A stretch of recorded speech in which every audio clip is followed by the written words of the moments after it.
Hi guys, and welcome to another Zimaleta. In today's video, we're going to be assembling this Sprinter van. This happens to be a 2008 Sprinter van, and if you guys are clicking on this video for the first time, if you haven't seen me working on this Sprinter before, what we're doing is we're replacing the radiator. We already replaced the fan. We did replace the fuel pump, and we did check out the turbo seals. We've done an oil change on it. And I've showed you guys how to install the serpentine belt on it, how to remove it and how to install it again and how to remove it again, including how to actually replace the tensioner pulley. So if you guys haven't seen those videos, feel free to check them out on my channel. They're actually going to be in Sprinter Season 5, Mercedes-Benz Sprinter Season 5. I have like different seasons. Technically right now it's Season 6, but I'm still placing some stuff in Season 5. But anyways guys, let's begin.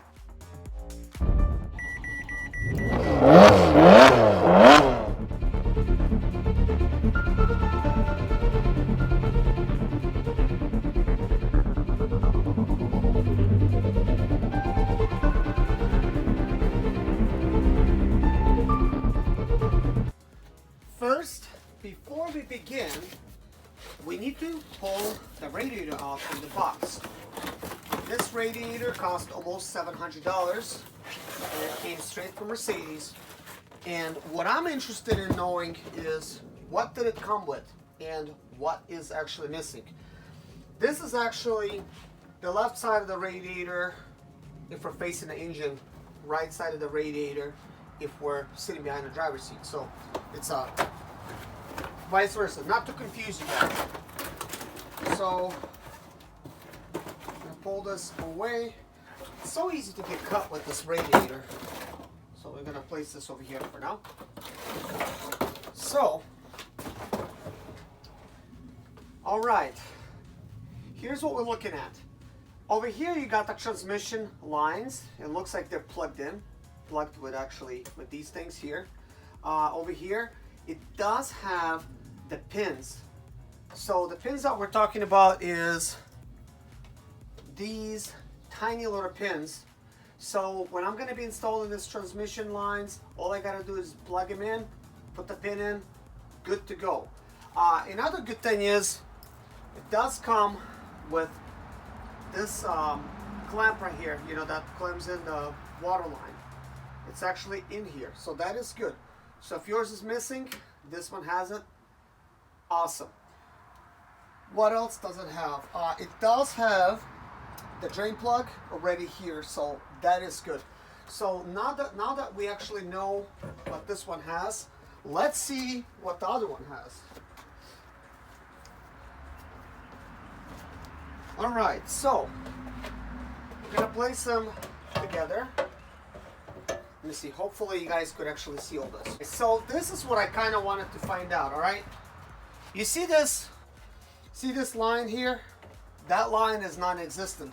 So I think they've used the radiator from possibly a newer year or whatever. This is the wrong type of radiator that it had this little extra nozzle. So it's been plugged by whoever did this. This radiator does not have it on that side, which is good. Everything else is the same.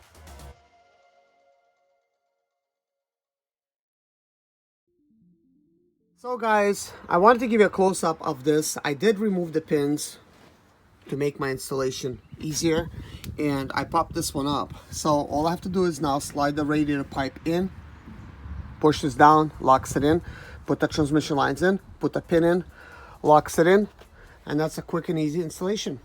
So let's go ahead and actually install the radiator.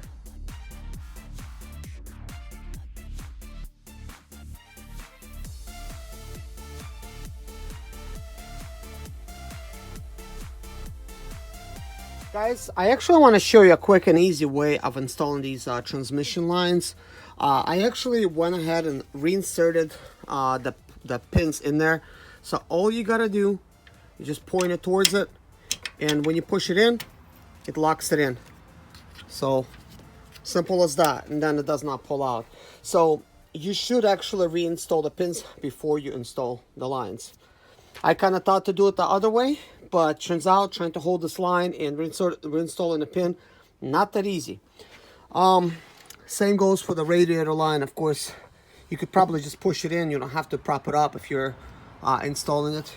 It just snaps right in, because these things can be quite challenging. So that particular one came out, so I actually need to push that one in a little bit harder.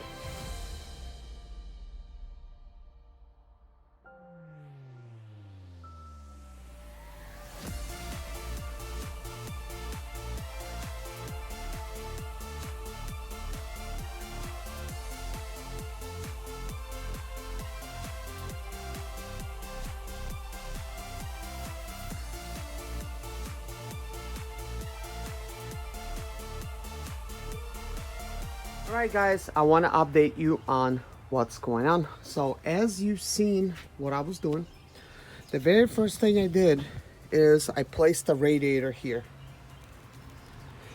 Radiator is going to want to fall.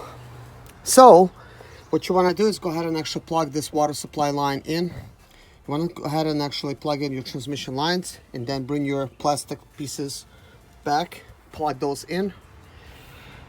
Then what you're gonna need to do is pick up this intercooler. That's the intercooler, in case you guys don't know. And then you have to lift it up and install the bolts for the intercooler, which I did. Then you're gonna need to take the AC condenser, bring it in, slide it into the holes. It's got appropriate holes, which I was showing you in a previous video. You have to slide it in, and that's actually what I'm talking about, like something like this towards the top and towards the bottom. It slides in. So once you actually do that, all right, then you're gonna try to install the radiator support. So when you actually start installing it, what you're gonna quickly find out is, you know, it might be a little bit challenging for you to actually take the radiator and, let me see if I could actually show you this. You see this black little thing? That's a radiator piece. It needs to slide in into the radiator support at the bottom. And it needs to slide into the radiator support at the bottom. Now, once you do slide it in, might be a little bit challenging, but just keep bringing the radiator support closer to the radiator. Start with the left side, snap this, well, install the bottom in first over here. Then come in and install this bottom piece here. Then you're gonna need to snap the radiator in. So on this side, it's for some reason easier to push in. So once you push it in, these things lock in. So on this side, when you start pushing it, it does not want to lock in. And the reason is there's just a lot of stuff going on, and you know, you need to jam something in between the actual radiator and the radiator support and this metal bracket that it mounts to. And I just, you know, chose like one of these extended pieces. I put it in there, and that allowed me enough leverage to just push on the actual radiator support, and then it went boom. But you have to kind of do it like really quickly, kind of like you're a chiropractor, like click, you know, click it in there. Because if you're gonna do it really slow, it's not gonna want to push in. So that is what you do there. So now that everything is installed like that, the next step is, of course, you know, we gotta hang this. So we gotta install this piece. Then we're going to need to go ahead and start installing all the radiator support bolts everywhere. We gotta be mounting it. We gotta, you know, by the way, these plastic pieces, they do go over the top, so you'll have to bring it over like that. Bring this over like that. And let's continue. Okay guys, I'm gonna take another mental note for you in case you guys need extra directions. So after installing the radiator support, you'll have this metal thing hanging. Might be wondering how to put it back. Don't wonder. All you gotta do is install this fan assembly. I think sometimes there's two of them, but in this situation it's for some reason one. I think it's due to the accident. Somebody did not just, you know, replace two of them, just one. So then you need to snap these lines in over here, how they go. Then reinstall this little clip back, but before you reinstall it, snap this in on this side, and then you could reinstall it and you know, tighten it up. I believe it's a T20. This is what I use. Let me see here, T25. So It might be different on yours. So sometimes these torques, you know, they're all different here and there. So at this point, we have not replaced any of the bolts. Now it's the time for me to actually do that. Replace all the bolts. Then I need to plug in all the necessary components back where they're supposed to be. You don't want to miss anything. So starting with this is a horn. I'm going to go ahead and actually plug this in, and we're going to continue reassembly.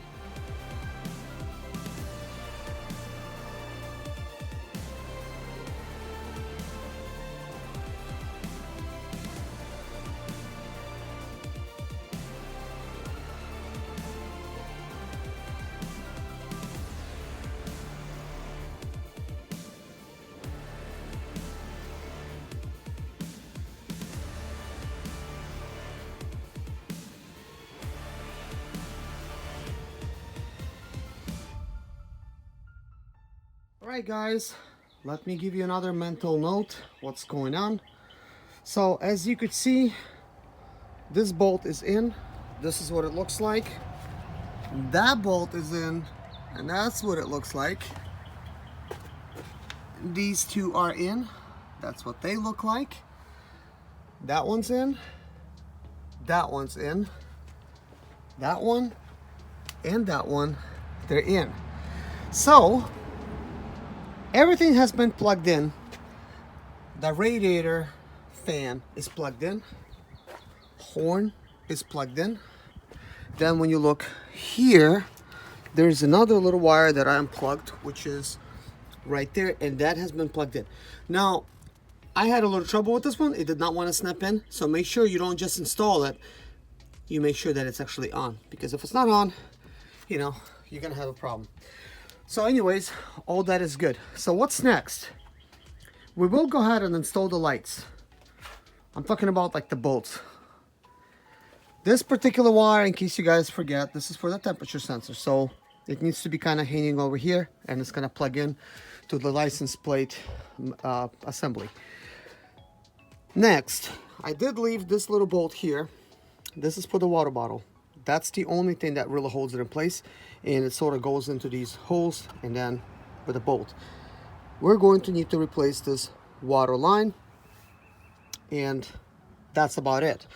So in case you watched the other video and maybe you didn't see me do this, vacuum line has been plugged in yesterday over here and into the this little system here.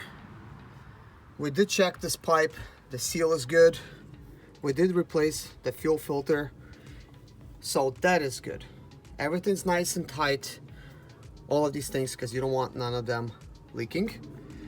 I did actually remove and reinstall this, and I actually added a bolt down there because there wasn't one. So that being said, guys, oil has been replaced, oil seals has been replaced, it's been drained, and we added 12.5 quarts of oil, just in case you guys are wondering. So let's continue and install everything else. All right, the water bottle has been replaced. I added, well, this bolt was already here, so I actually reinstalled it. This line was missing, so I'm actually going to give mine to the customer. I don't always do this, but sometimes I see the need and I feel the need. So I'm gonna remove that from my 2012 and install it here. I actually need one. That's the only one I have, but I could always take one of these lines and actually do the same thing with it. So anyways, we're gonna go ahead and start assembling the air box and everything else. I haven't still done the lights. That's going to be upcoming next as well. So as you can see, the air box has been installed, and for the air box, all you gotta do is plug this in, push on it firmly, make sure it's on, install this air box from the back, plug it in, and then push these tabs down. Then you need to reinstall this pipe, tighten it down, reinstall this connector and this connector. Sometimes if you had everything apart, you might lose your connector, and it's going to be at the bottom over there somewhere. So in this case, that's actually, well, it wasn't there. So anyways, we're gonna go ahead and actually continue and replace the lights and go ahead and assemble the bumper and everything with the grill, and then we're gonna actually add this line as the last part.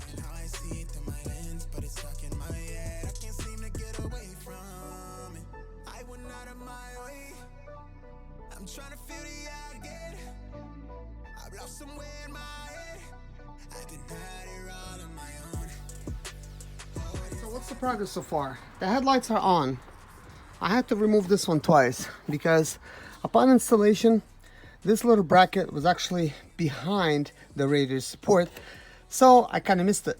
So I needed to actually bring it back out in front of the radiator support and then put the light on it and put the bolts right through it.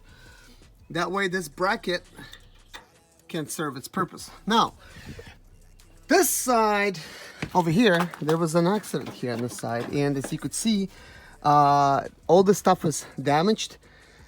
This was really pushed in, so it really misaligned everything, you know, causing this to break as well.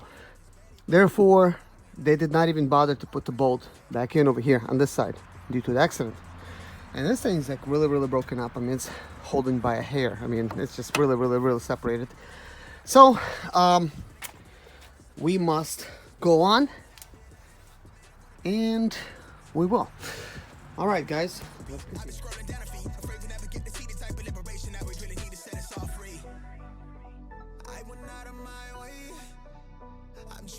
Alright guys, we're gonna say that the lower eyebrows of the Sprinter lights have been installed. So to actually install it, you'll have to pull this bolt back out. It is necessary to install it so that you could properly align the light. It's really easy to just remove back. Once you actually install this one metal bracket, you could proceed to actually install that further back one. And this is really far back. So this is how you do it. You put an extender, and then you have a very long Torx. This is actually something I picked up at Amazon for a really good deal, and they're also really handy for installing fuel injectors and torquing them properly. One of the main reasons I actually bought myself a set. So you insert this all the way through like this. Let's see, and we're in, and look, you see this? This is kind of how it looks. Yeah.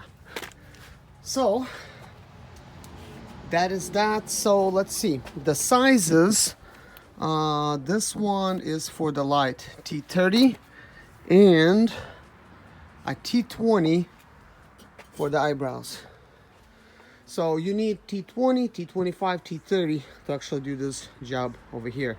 Then various other sizes, like this is a 13, 2 13s at the bottom, and then so on and so forth. Next up is the bumper and the grill, the fun part.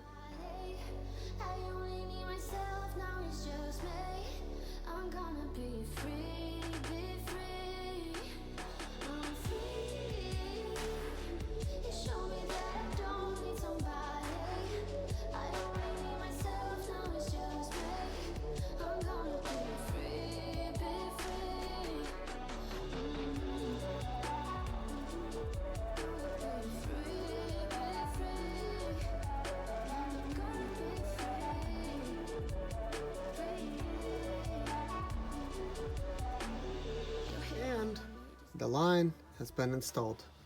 Let's go ahead and actually pour the radiator fluid in. Now this one is a concentrated formula. It is a good idea to put the concentrated stuff in because you get to mix it with water 50-50, and that works out to be pretty good. You end up saving some money.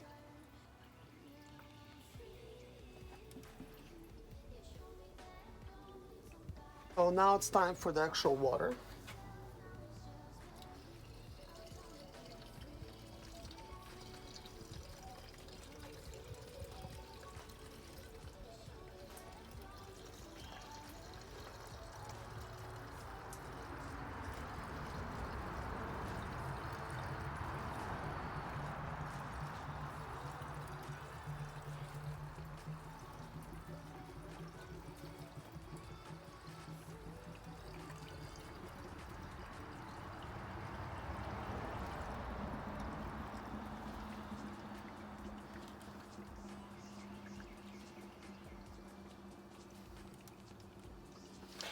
So the water is filling up where it needs to be, and now we gotta finish it up with the regular stuff. And now we gotta put the 50-50 mix.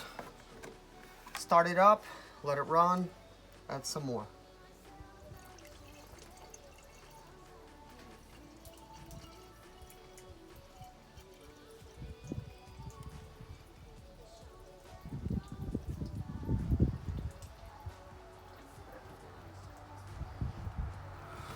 All right, so we poured about half a bottle. Now I'm going to actually start the van up, let it run, and let it take some water.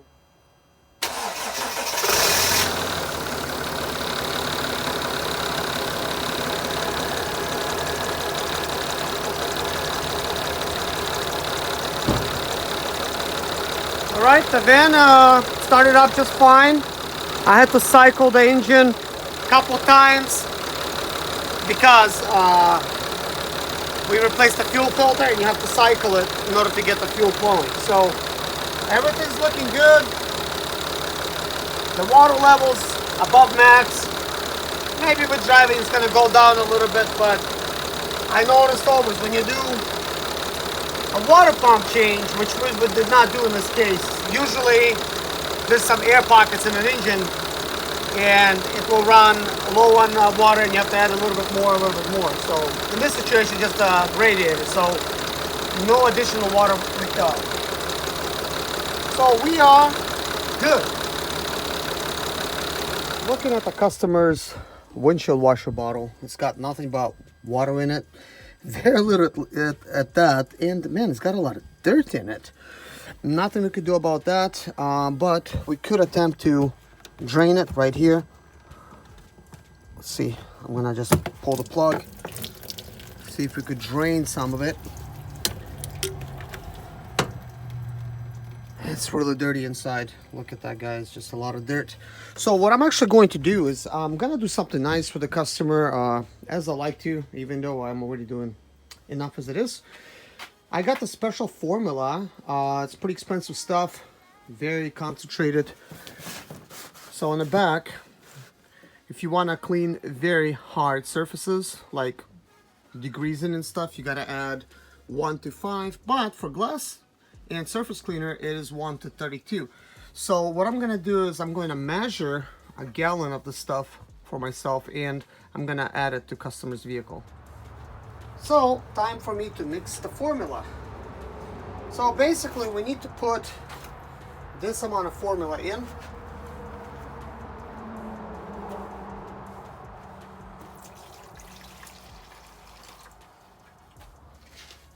And basically fill it all the way up.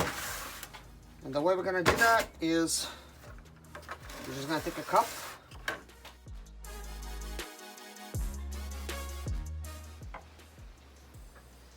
So and I'll actually kind of top it off right there. So it's pretty much done. Time for us to pour the water in. Oh, this is a windshield washing formula. So let's go ahead and pour the formula in.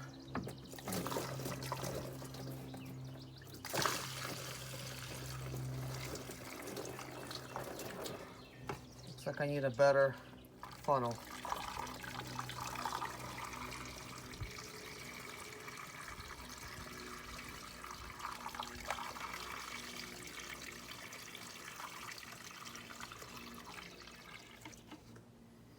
So it looks like I need to mix one more batch.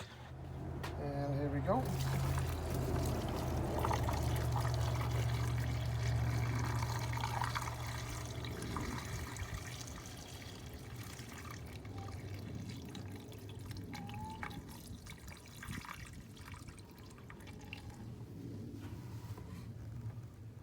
This stuff will wash windows very good.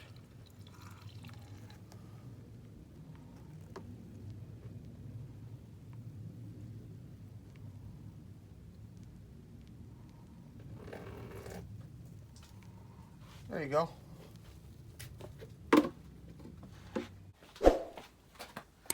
So anyways guys, and just like that, the job is complete. So everything has been disassembled.